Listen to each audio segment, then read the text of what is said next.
So today we are going to be talking about finding an author's purpose. We want to be able to identify why the author is writing a particular text. And when I say text, I mean anything that we read, like a book, an article, a poem, a recipe. So identifying an author's purpose is as easy as pie. So when we talk about an author's purpose, you can remember this acronym to help you. P-I-E, PIE, for persuade, inform, and entertain.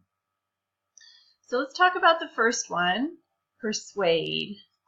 So if the author wants the reader to do something or agree with the author's opinion or think the way the author thinks, that is persuasion. For example, you can have a commercial, an advertisement, editorial in the newspaper, or flyers promoting a proposition or a candidate.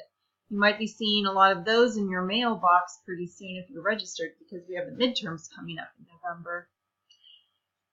So, okay, it is true that these types of writing, in these types of writing, the author shares his opinion, but usually he also provides facts, all right? So the information that the author provides serves to support his opinion and further convince readers to agree with him.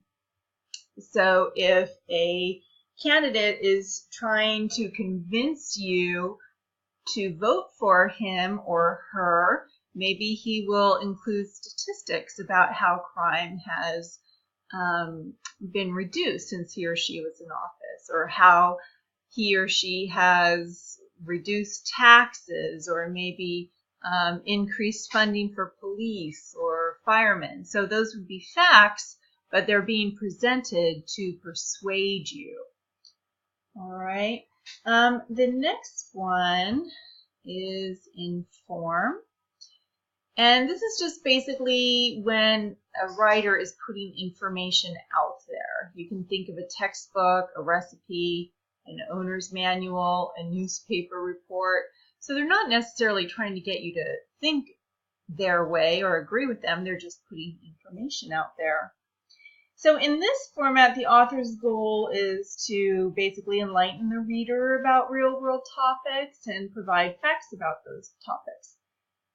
However, in contrast to pieces written to persuade, these facts are not used to support a specific opinion.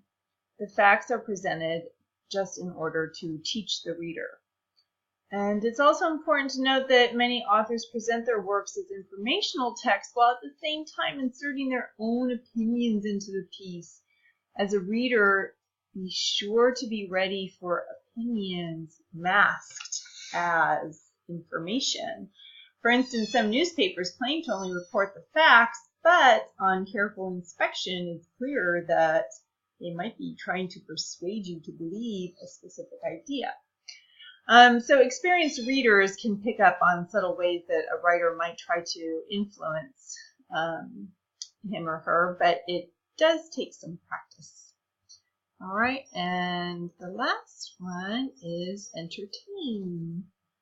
So examples of text written to entertain could be a poem, song lyrics, a short story, a movie script.